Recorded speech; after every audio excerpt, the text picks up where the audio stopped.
हम लोगों ने रहीम के दोहे पढ़ते, बिहारी के दोहे पढ़ते समय चर्चा कर चुके हैं। छाप, तिलक, जप, माला, ये सारी चीज़ें व्यर्थ हैं। तो कबीर के हिसाब से क्रिया कर्म कांड जिसे बोलते हैं व्यर्थ है। ना तो कोनो क्रियाक्रम में, ना ही जोग वैराग में।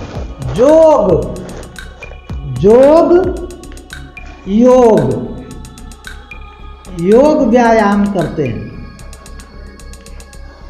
योग साधना करते हैं, शारीरिक शुद्धि के लिए भी और मन की शुद्धि के लिए भी, धार्मिक भाव से भी अनेक क्रियाएं संपन्न करते हैं लोग। तो कबीर इससे सहमत नहीं है। कबीर के हिसाब से ये केवल दिखावे हैं, आडंबर हैं, ढोंग है, और ढोंग से ईश्वर प्रसन्न नहीं होते। है ही नहीं तो मिलेंगे कहाँ से जो काम हम कर रहे हैं। तो ना ही जोग वैराग में। वैराग क्या है? वैराग क्या है? विराग, त्याग, सन्यासी बन जाना, जटाजूट धारण कर लेना, गेरुए वस्त्र पहन लेना, मुसलमानों का, मौलवियों का दाढ़ी बढ़ा लेना, है ना। इन क्रियाओं में ईश्वर नहीं है, अर्थात इन क्रियाओं के संपन्न करने से ईश्वर की प्राप्ति संभव नहीं है। तो कैसे प्राप्ति है? कहाँ मिलेंगे ईश्वर? कहाँ मिलेगा भगवान? तो उसका उत्तर देते हुए कबीर कहते हैं कि खोजा होय। यदि आपने खोजा होता, तुमने खोजा ही नहीं, व्यर्थ जिंदगी बर्बाद की, व्यर्थ के कामों में खोजा होय तो तुरंत ही मिली हो, तुरंत मिल जाते, आसानी से मिल जाते। मतलब ईश्वर सुलभ हैं। लोग बोलते हैं ईश्वर के दर्शन आसान नहीं है, ईश्वर भक्ति आसान नहीं है। कबीर का कहना है यह बिल्कुल आसान है। भक्ति और ईश्वर दोनों की राह आसान है। कितना आसान है यह कबीर बताते हैं कि खोजी होए तो तुरंत ही मिलियो, पल भर की तलाश में, एक पल में मैं प्राप्त हूँ, मैं सुलभ हूँ, तो जिंदगी क्यों गंवा रहे हो तरह तरह के क्रियाकलाप में?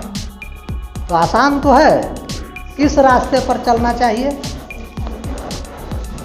जो आसान हो, जो सबके लिए उपलब्ध हो। तो कहे कबीर सुनो भाई साधो, साधो लोगों को कह रहे हैं कबीर।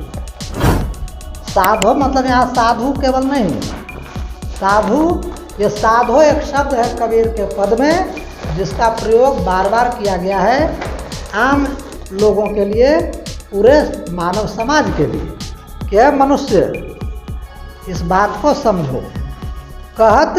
कहे कबीर सुनो भाई साधो, सब सांसों की सांस में, सब सांसों की सांस में, मतलब हमारी जो सांसें हैं तो पूरी दुनिया सांस लेती है, जिंदा है।